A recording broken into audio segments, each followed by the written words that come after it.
Well, let's talk about today in Japan and kind of where we're at. For folks that don't know, President Trump met with the leader of Japan today and dropped Alaska's name, and some pretty cool stuff happened. Oh, come on, it was more than Alaska's name. What they talked about was the LNG project, right? Right.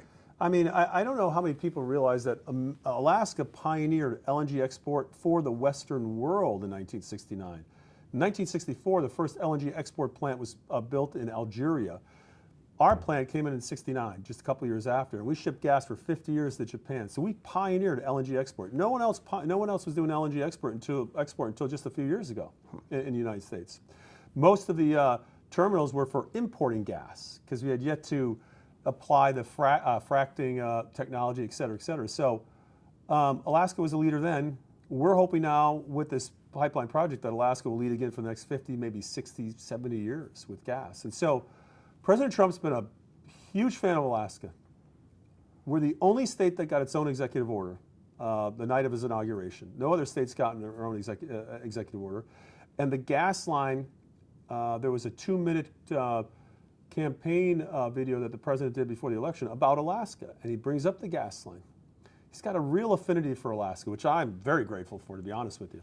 But I would say that them bringing it up in their discussions is very important. The president mentioning it at the post-meeting press conference was very important.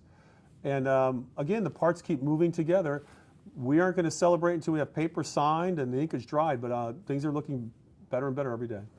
Where are we at in the process? I mean, just for Alaskans to know, I mean, this is exciting news, and it's great to have an ally and somebody in office that wants to see this through, but where are we at? No, it's a great question. So since 2020, under President Trump in the waning days, we got all of the permits for this project. So we're one of the only fully permitted projects there are in the United States.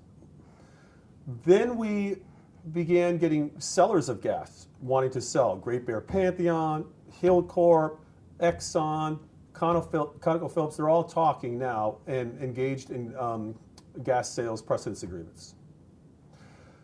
Then we've had Asian buyers kicking the tires for some time, but the project at $43 billion, the 3 phases of the project, the liquefaction plant, the pipe, and the carbon stripper on the slope, that was a big bite for many to take. When we shifted to phase 1, breaking it up into phases, and phase 1 being the pipeline, Wood Mackenzie came out in October, November with a report that basically said that standalone pipeline could pay for itself just by utilities purchasing gas in Alaska, which was a real game changer. So companies like Enbridge and now Glenfarne are very interested. I think you're going to see some paper come out here in the next couple days, signed paper on these folks being involved directly in the pipeline to shepherd it through the process. We need to update what they call front-end engineering and design on the pipe. The last time we updated the cost of the pipe was 2015. So we want to go through that process. We think it's going to only take a few months, 6, 7 months at the most, because of the engineering that was done in 2015. Once that happens, we'll know what the price of the pipe is. Then they can calculate what the cost of the gas and the tolling would be through that pipe. And I think that at that point, you're going to see some final investment decisions come in here, probably before November, December of this year. So streamlined. I'm hoping. Okay.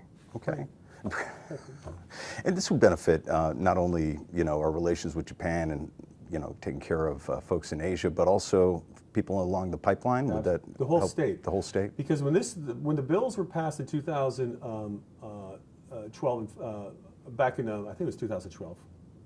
Could have been 14. My mind is my memory is slipping. There's a lot going on. 2 bills were passed to enable the AGDC to be put together and the gas line projects to be pursued. The key was always, the focus of the key was always for making sure we got gas for Alaskans. This pipeline project does that. And not only that, but myself and 2 other senators, we put in a provision that said that out of the profits of this gas, $200 million would go towards rural energy projects. Okay. So even those places in the state that might not get gas directly are going to benefit from this project.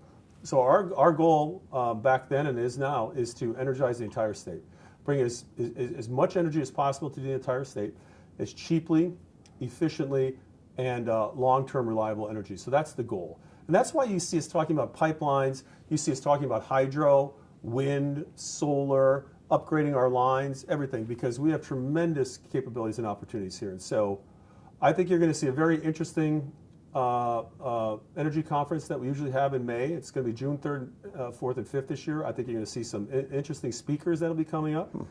And I think we'll probably have more announcements on this gas line at that conference. All right. Well, look forward to that.